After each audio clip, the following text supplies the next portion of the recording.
Assalamualaikum warahmatullahi wabarakatuh. Mana kabarnya? Masih dalam keadaan sehat semua ya? Amin. Oke, selamat buat kalian kelas 9 yang telah naik dari kelas 8 menuju kelas 9. Walaupun di saat pandemi saat ini, tentunya Bapak harap kalian dalam keadaan sehat walafiat ya. Untuk mainnya jangan terlalu bebas, gak dikurangin ya, walaupun kalian di rumah saja. Tetap jaga kebersihan, kesehatan, makan makanan yang bergizi, cuci tangan, pakai masker, juga jaga jarak. Oke, kita lanjut materi pembahasan PPKN untuk kelas 9.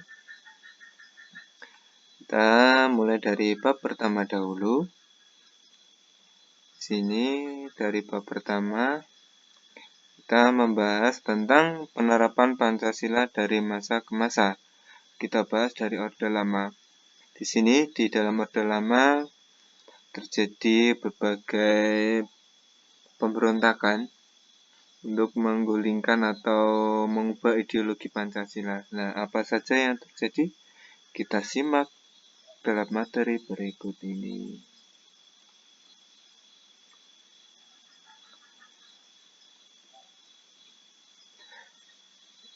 Bab 1.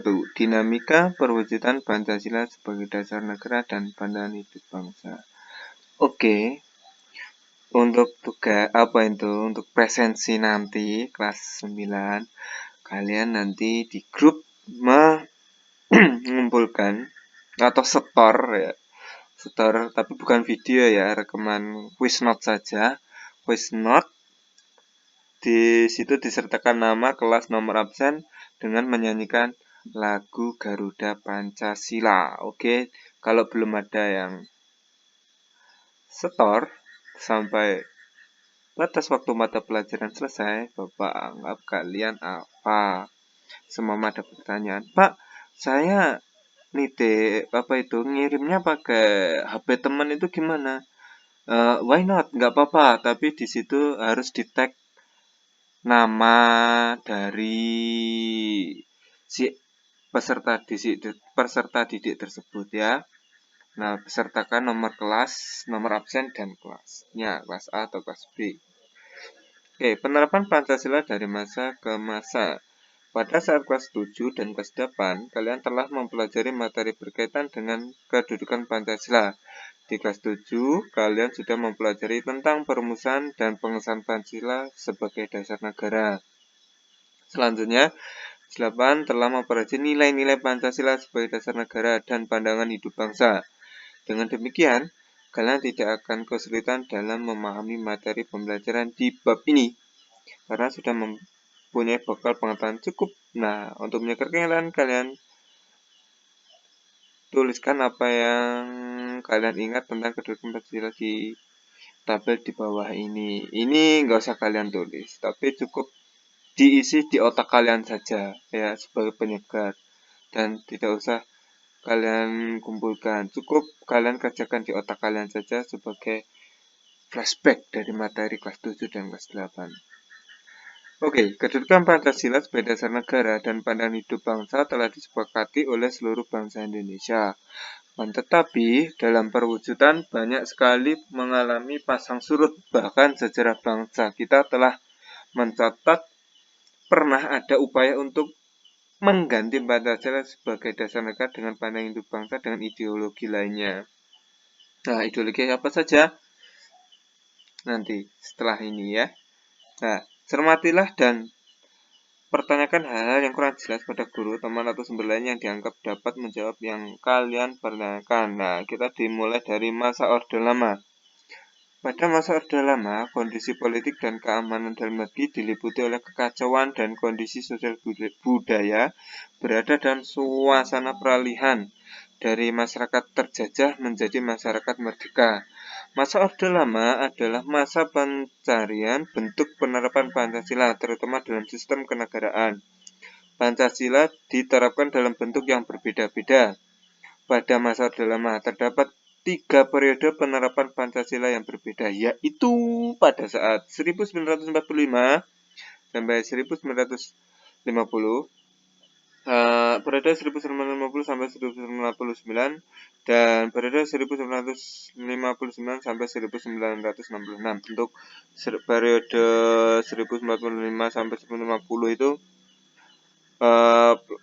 di situ terdapat konstitusi RIS ya. Tapi terus selanjutnya periode 50 sampai 59 itu adalah penerapan UU DS, Undang-Undang Dasar Sementara.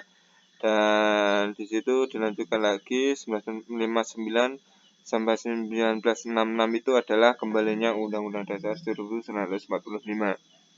Nah, kita bahas dulu dari tahun 1945 sampai 1950. Pada periode ini, penerapan Pancasila sebagai dasar negara dan pandangan hidup menghadapi berbagai masalah.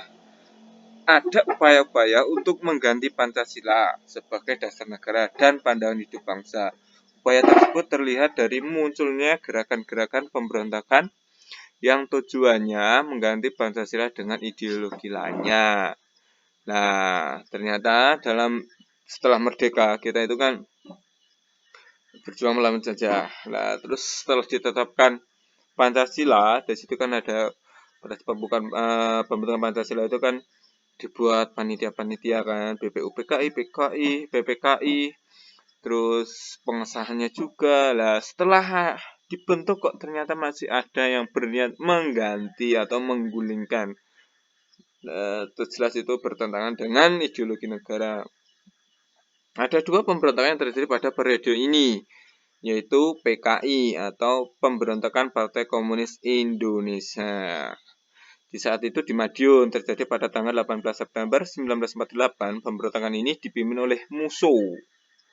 Tujuan utamanya adalah mendirikan negara Soviet Indonesia yang berideologi komunis. Nah, kalian tahu sendiri kan, Uni Soviet aja sudah runtuh, tapi kok Indonesia malah dibuat seperti Indonesia Soviet dengan ideologi komunis, ya tentu tidak sepaham, karena kita sudah menggunakan ideologi Pancasila. Dengan kata lain, pemberontakan tersebut akan mengganti Pancasila dengan paham komunis. Nah, pemberontakan ini pada akhirnya bisa digagalkan. Nah, ini potret dari beliau Musso, pimpinan pemberontakan PKI di Madiun.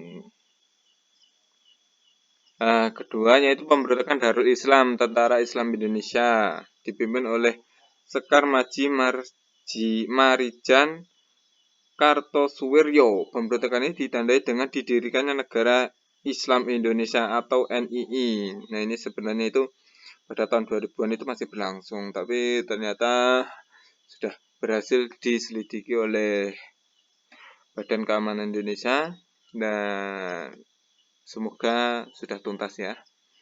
Oleh Kartosuwiryo pada tanggal 17 Agustus 1949, tujuan utama didirikan NII adalah untuk mengganti Pancasila sebagai dasar negara dengan syariat Islam.